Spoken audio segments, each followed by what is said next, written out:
Hello दोस्तों, study with concept के इस स्टडी प्लेटफॉर्म पर आप सभी का स्वागत है और साथ ही स्वागत है हमारे इस महा सीरीज में। तो घटना चक्र की श्रृंखला में आगे बढ़ते हुए आज हम पॉलिटी से संबंधित क्वेश्चंस को देखेंगे। और आज का जो हमारा ये चैप्टर है वो है संविधान सभा की प्रमुख समितियाँ। और आप सभी को पता है कि यहाँ से हर एक एग्जाम में क्वेश्चंस बनता ही बनता है, ठीक है। तो इसमें अगर हम पहला क्वेश्चन देखें तो दिया है कि निम्नलिखित में से संविधान सभा की संघ संविधान समिति का अध्यक्ष कौन था। तो इसका आंसर है सी। जहाँ भी ये संघ आए, ठीक है, तो वहाँ पर आप आंख बंद करके निश्चिंत हो करके जवाहरलाल नेहरू ही लगाइएगा, ठीक है, क्योंकि जहाँ जहाँ ये संघ आएगा उसके अध्यक्ष जवाहरलाल नेहरू ही होंगे। यदि हम समितियों को देखें और अगर हम समितियों को देखें और इनके अध्यक्ष को देखें तो संघीय संविधान समिति के अध्यक्ष ये हैं पंडित जवाहरलाल नेहरू। प्रक्रिया विषयक नियमों की संबंधित समिति डॉक्टर राजेंद्र प्रसाद हैं। संचालन समिति इसके भी राजेंद्र प्रसाद हैं अध्यक्ष। प्रारूप समिति पिछले वीडियो में हम लोगों ने देख लिया था, डॉक्टर भीमराव अंबेडकर। और इस प्रारूप समिति में 7 सदस्य थे, 7 सदस्य थे, ठीक है, ये भी हमने देखा था अच्छे तरीके से। फिर है मौलिक अधिकारों, अल्पसंख्यकों एवं जनजातीय और अपवर्जित क्षेत्रों संबंधी सलाहकार समिति के जो अध्यक्ष थे वो थे सरदार वल्लभ भाई पटेल। तो आप देख सकते हैं यहाँ पर कंफ्यूज नहीं होना है, मौलिक अधिकार हो या अल्पसंख्यक हो या जनजाति हो या अपवर्जित क्षेत्रों संबंधी सलाहकार समिति, इन सारे के जो अध्यक्ष हैं वो हैं सरदार वल्लभ भाई पटेल। और मैं आशा करती हूँ कि आप लोगों को ये जो मौलिक अधिकार है और अल्पसंख्यक है तो इसका तो आपको काफ़ी अच्छे से पता होगा कि सरदार वल्लभ भाई पटेल थे। लेकिन यदि आपको जनजाति दे दे और अपवर्जित क्षेत्र दे दे तो क्या आप अनुमान लगा पाते? नहीं लगा पाते। तो ध्यान रहे, आपको केवल जो क्वेश्चंस दिया है वहाँ पर ही नहीं रहना है, वही पढ़ करके आपको निकलना नहीं है। यहाँ पर भी आपको देखना है कि यहाँ से क्वेश्चंस कैसे बन सकता है। तो ये इन चीज़ों पर भी आपको पकड़ बना करके चलनी होगी। वहीं हम मूल अधिकार उप समिति, अब ध्यान देंगे यहाँ पर है मौलिक अधिकार और यहाँ पर है मूल अधिकार उप समिति, ये उप समिति है, ठीक है, और ये मौलिक अधिकारों की समिति था, ये उप समिति है। तो ध्यान देंगे उप समिति के जो अध्यक्ष थे वो थे जेपी कृपलानी, जेवी, ठीक है। अल्पसंख्यक उप समिति, अब देखिए यहाँ पर एक ओवर कॉन्फिडेंस में अगर बच्चा रहेगा तो सिर्फ इतना पढ़ेगा, उसको ये उप नहीं दिखेगा, बस इतना दिखेगा अल्पसंख्यक समिति।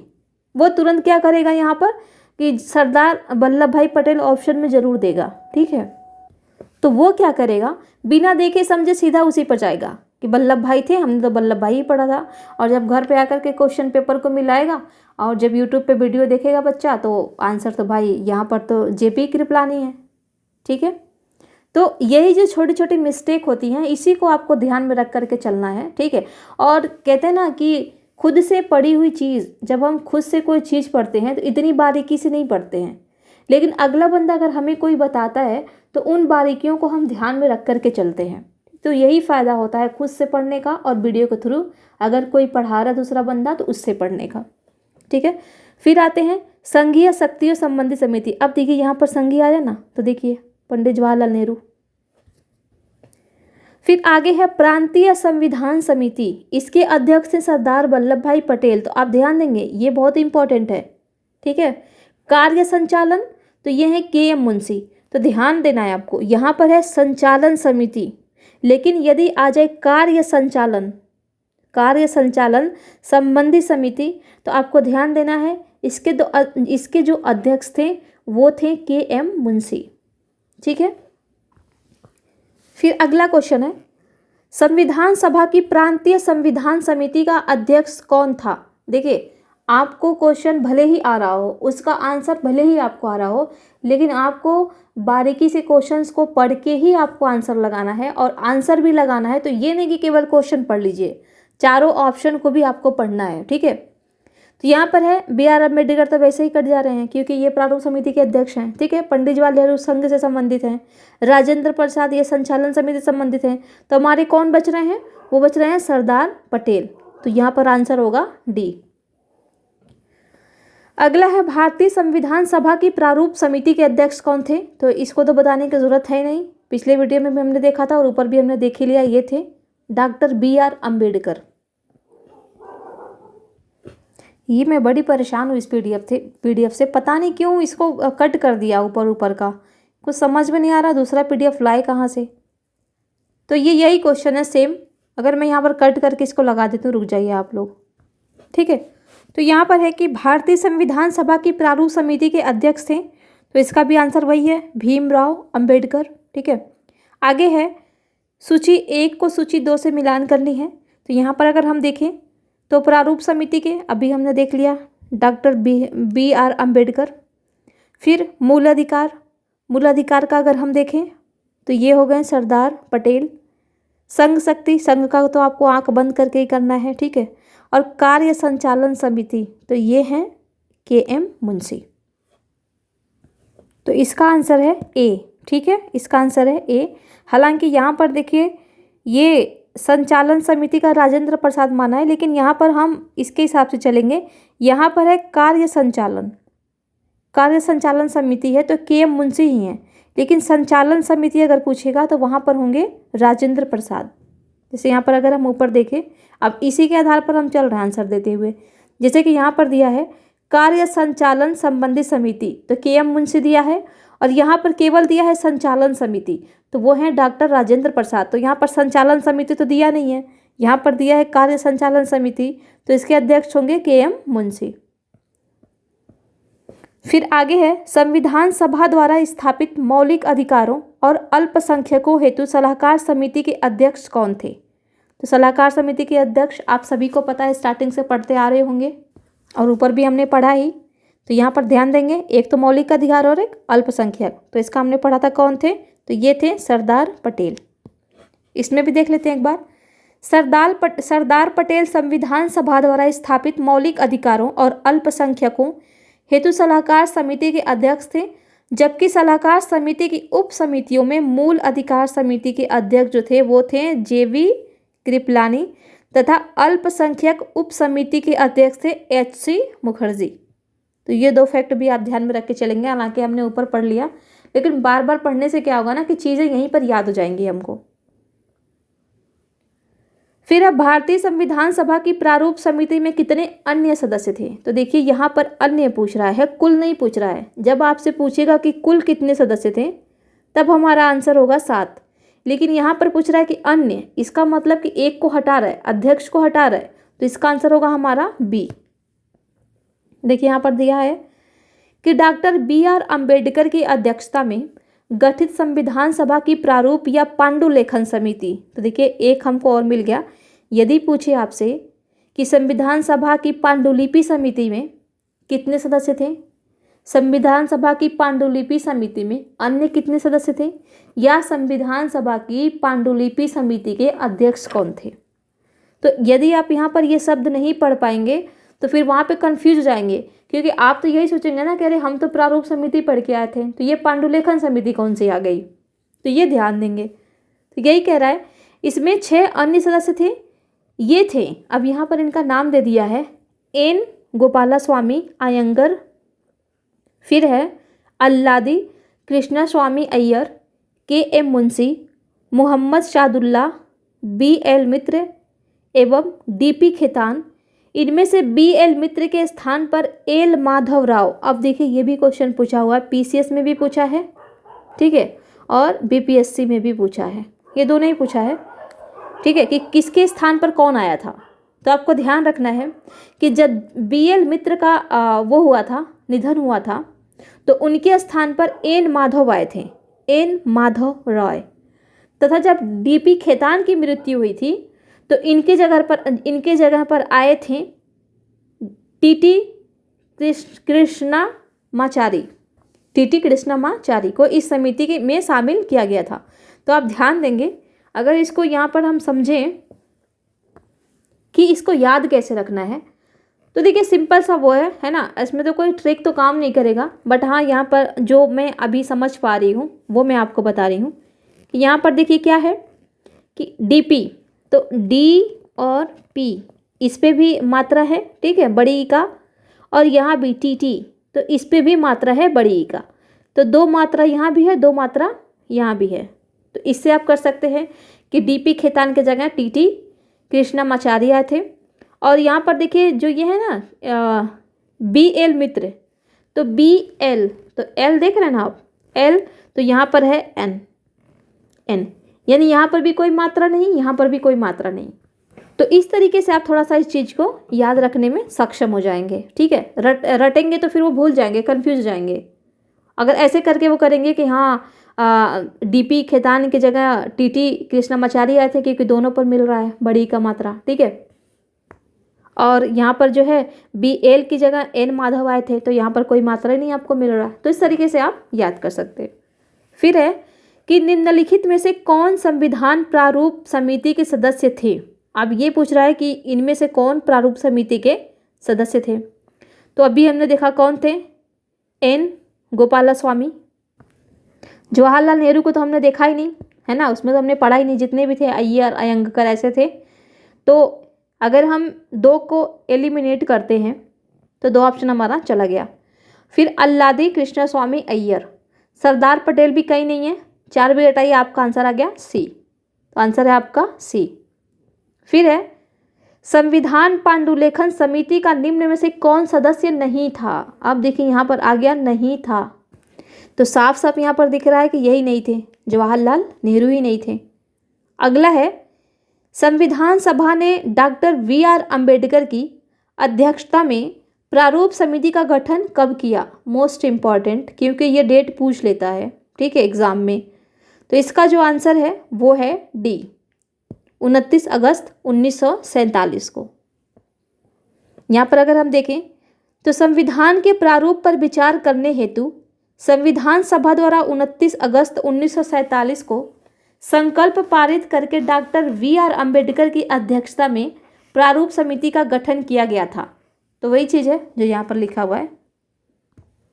अब यहाँ पर जो अगला क्वेश्चन था वो फिर हमेशा की तरह काट दिया है। ठीक है, इसको पहले पेज से ही दुश्मनी है। तो यहाँ पर कह रहा है कि संविधान निर्मात्री परिषद की झंडा समिति के अध्यक्ष कौन थे। A C Rajagopalachari, B doctor Rajendra Prasad, C JB Kripalani, D doctor VR Ambedkar. तो आप ध्यान देंगे, इसका जो आंसर है वो है B डॉक्टर राजेंद्र प्रसाद। अगर यहाँ पर हम देखें तो कह रहा है कि भारतीय इतिहास में 2 झंडा समितियों का विशेष उल्लेख मिलता है। तो पहला तो यही आप फैक्ट ध्यान रखेंगे कि 2 झंडा समितियों का उल्लेख मिलता है, और कहाँ पर मिलता है तो भारतीय इतिहास में।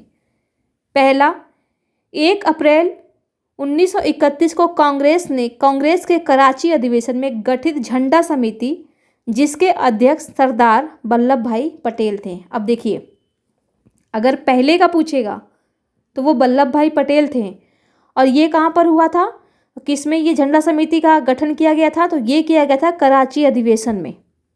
ठीक है, और इसके जो अध्यक्ष थे वो थे सरदार वल्लभ भाई पटेल, तथा शेष 6 सदस्य थे मौलाना अबुल कलाम आज़ाद, तारा सिंह, जवाहरलाल नेहरू, DB केलकर, हरिदकर एवं पट्टावी सीतारमैया। एक तदर्थ झंडा समिति का गठन संविधान निर्मात्री परिषद ने, यानी ये इतने थे, 6 लोग थे तो पहले वाले में। और फिर दूसरा कह रहा है कि दूसरे जो झंडा समिति का गठन था वो संविधान निर्मात्री परिषद ने 23 जून 1947 को किया, डेट इम्पॉर्टेंट है, जिसके अध्यक्ष डॉक्टर राजेंद्र प्रसाद थे। ठीक है, तो ये पहला दूसरा पूछ लेता है आपसे, तो ये दोनों ध्यान में रखेंगे।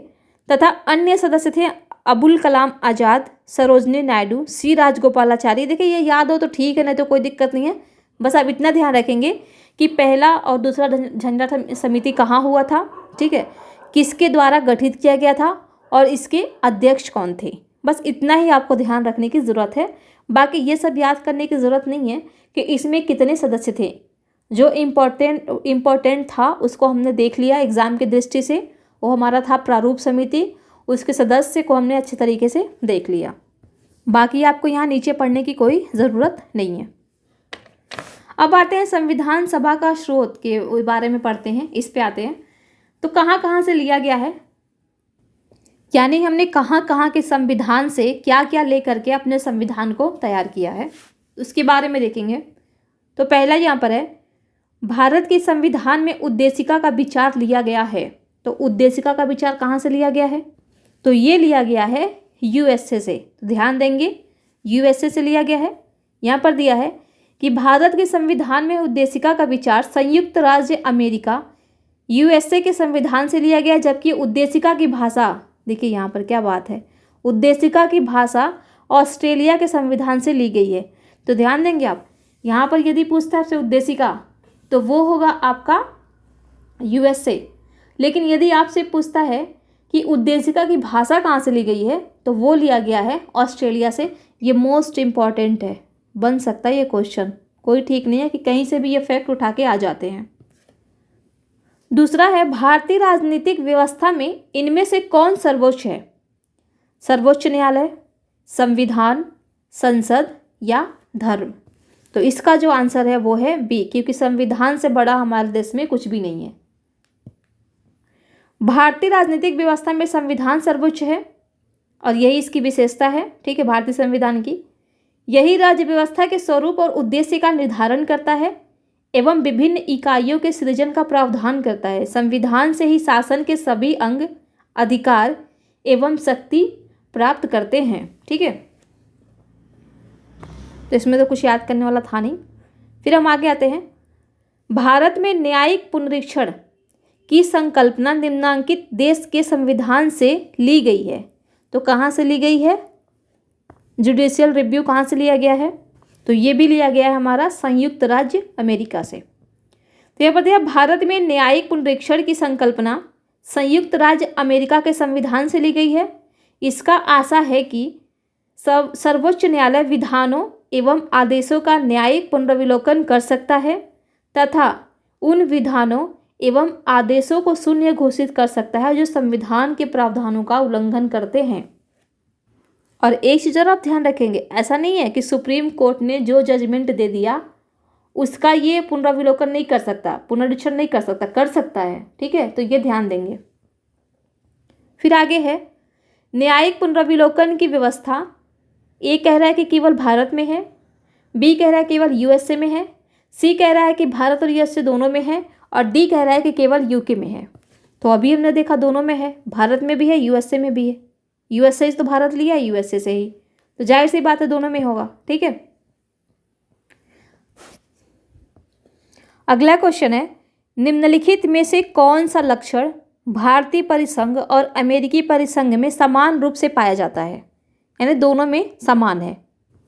तो यहाँ पर दिया है एक ही नागरिकता है, गलत है, क्योंकि अमेरिका में दोहरी नागरिकता है, ठीक है।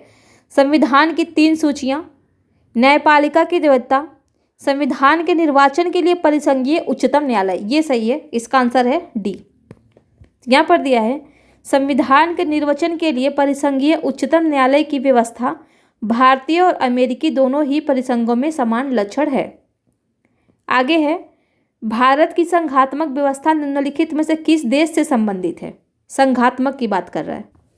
A Canada, B United Kingdom, C संयुक्त राज्य अमेरिका और डी आयरलैंड। तो अब ध्यान देंगे, इसका आंसर है ए कनाडा। भारत की संघात्मक व्यवस्था भारतीय संविधान में कनाडा के संविधान से ली गई है। आगे अब, भारतीय संघवाद किस देश की पद्धति पर आधारित है? भारतीय संघवाद, वही क्वेश्चन रिपीट किया है, तो इसका भी आंसर है बी। भारतीय संविधान में राज्यों की संघ की संकल्पना को प्राप्त किया गया है, कहाँ से किया गया है? ए अमेरिका के संविधान से, बी ऑस्ट्रेलिया के संविधान से, सी ब्रिटिश नॉर्थ अमेरिका अधिनियम से या डी स्विट्जरलैंड के संविधान से।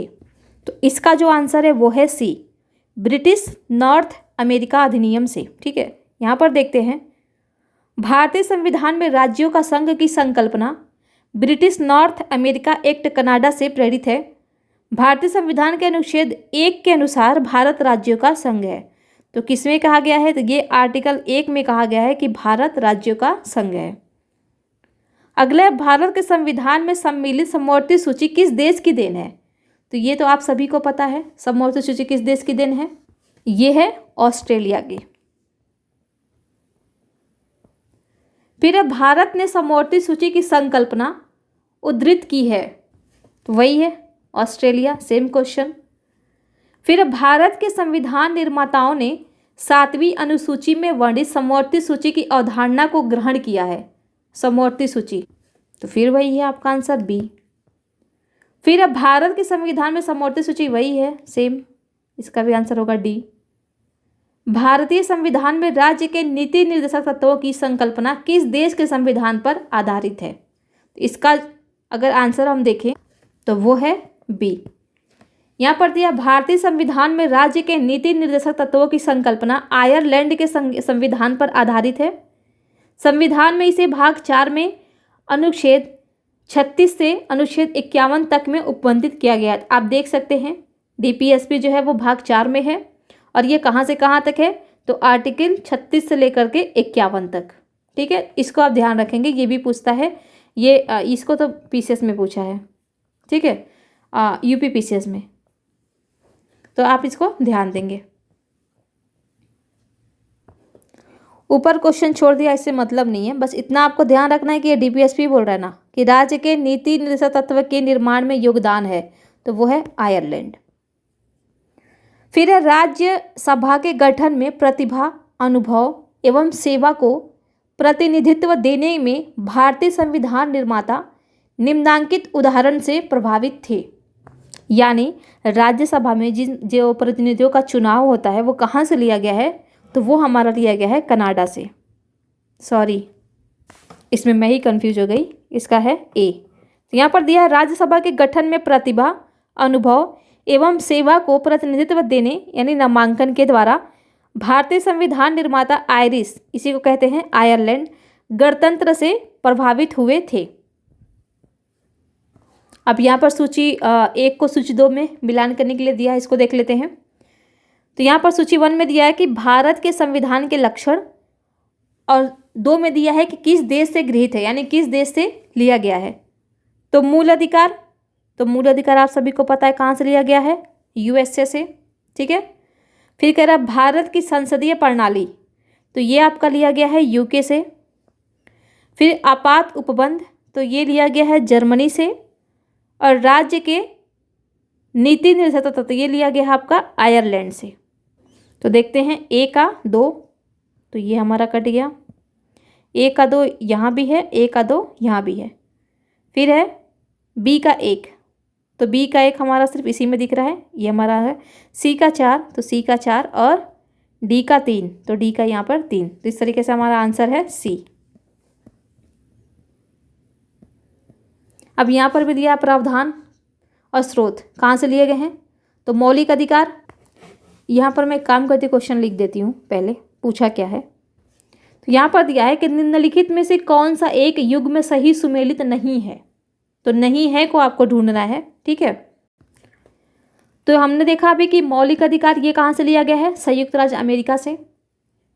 फिर कह रहा है बी, राज्य के नीति निर्देशक तत्व, ये कहाँ से लिया गया था, हमने देखा आयरलैंड से।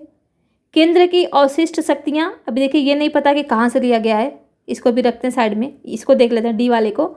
आपातकालीन शक्तियाँ, देखिए ये लिया गया है जर्मनी से। तो इस तरीके से हमारा 3 तो सुमेलित है, लेकिन हमारा सी सुमेलित नहीं है, तो इसका आंसर हुआ सी।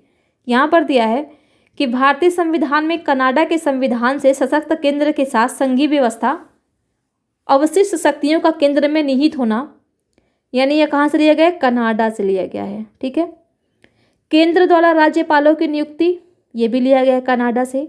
उच्चतम न्यायालय का परामर्शी न्याय निर्णय आदि ग्रहण किए गए हैं, सब ये कनाडा से ही लिए गए हैं। एक एक बार आप इसको ध्यान से निकाल लेंगे, क्योंकि यहाँ से जरूर बनेगा और यही कन्फ्यूज़न होता है। ठीक है, जबकि संसद के दोनों सदनों की संयुक्त बैठक उद्देशिका की भाषा, व्यापार, वाणिज्य और समागम की स्वतंत्रता तथा समवर्ती सूची की व्यवस्था ऑस्ट्रेलिया से, तो ये भी ध्यान देंगे कि ऑस्ट्रेलिया से क्या क्या लिया गया है, से ग्रहण किए गए हैं। अगर मैं इसको अलग अलग कर दूं,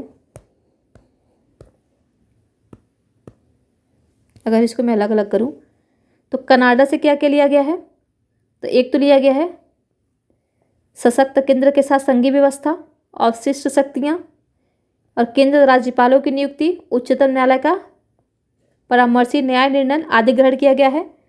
और यहाँ पर जो है ये उद्देशिका, दोनों सदनों का संयुक्त बैठक, व्यापार वाणिज्य ये सब समवर्ती सूची ये सब कहाँ से लिया गया है? तो ये लिया गया है ऑस्ट्रेलिया से। ठीक है, अब देखते हैं अगला क्वेश्चन। ये मिलान वाला ही है, तो इसको भी एक बार देख लेते हैं। यहाँ पर है संवैधानिक प्रावधान और स्रोत कहाँ से लिए गए? तो मौलिक अधिकार, तो हमने देखा कहाँ से लिया गया था, ये अमेरिका से। तो ढूंढिए अमेरिका कहाँ है? ए का 4। अब देखिए ए में सबन में 4 दिया है। फिर है राज्य के नीति निर्देशक तत्व, तो ये कहाँ से लिया गया? आयरलैंड से, और आयरलैंड को ही हम क्या कहते हैं? आयरिश। तो बी का हो गया हमारा 3, तो बी का यहाँ पर भी 3 है और यहाँ पर भी 3 है, तो हम क्या करेंगे? इसको और इसको एलिमिनेट कर देंगे। फिर है मंत्रिमंडलीय सरकार, अभी ये नहीं पता। केंद्र राज्य संबंध, तो अभी हमने देखा कहाँ से लिया गया है? कनाडा से। तो बाकी जो आपका बच रहा है उसको मिला दीजिए, यानी मंत्रिमंडलीय सरकार कहाँ से लिया गया है? ब्रिटिश संविधान से। ठीक है, तो यहाँ पर देखें अगर हम डी का 2, तो डी का 2, यहाँ डी का 1 है, इसको काटिए, आंसर हमारा आ गया डी। तो ज़रूरी नहीं है आपको सारी चीज़ें याद हो, 2-3 भी याद रहेगा, एक कभी कभी तो एक ही याद रहने से निकल जाता है। ठीक है, तो ये बहुत ईजी होता है मिलान वाला, तो इसका आप प्रैक्टिस करते रहिए। फिर यहाँ पर भी दिया वही मिलान वाला, ये आपको रटना पड़ेगा क्योंकि उसमें नहीं था। तो विधि का शासन, अगर इसको देखें तो ये लिया गया है हमारा इंग्लैंड से।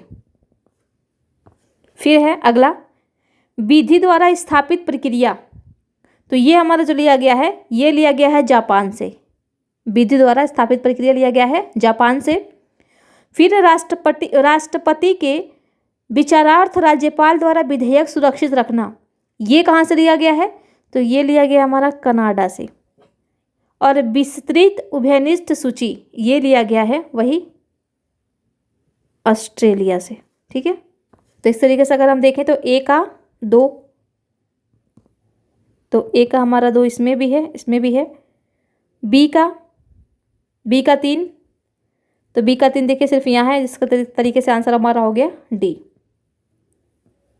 फिर आगे भी वही है मिलान वाला, यहीं से डायरेक्ट उठा के आपको देगा, डायरेक्ट उठा के देगा आपको, हूबहू चेंज नहीं करेगा। ये मिलान वाले होते हैं, ऐसे ही करता है वो आयोग। इसमें अगर हम देखें तो राज्य के नीति निर्देशक सिद्धांत, तो अभी हमने देखा कहाँ से लिया गया था? तो ये लिया गया था आयरलैंड से। तो यदि हम ए का 3 देखें तो बी में है और डी में है। फिर मूल अधिकार, तो इसको भी हमने देखा कहाँ से लिया गया था? ये लिया गया था संयुक्त राज्य अमेरिका से। तो बी का 5, तो बी का 5 यहाँ भी है, बी का 5 यहाँ भी है। फिर देखते हैं संघ राज्य संबंधों की समवर्ती सूची, तो ये कहाँ से लिया गया था? ऑस्ट्रेलिया से। तो सी का 1, तो सी का 1 यहाँ है ही नहीं, तो इस तरीके से हमारा आंसर हो गया डी।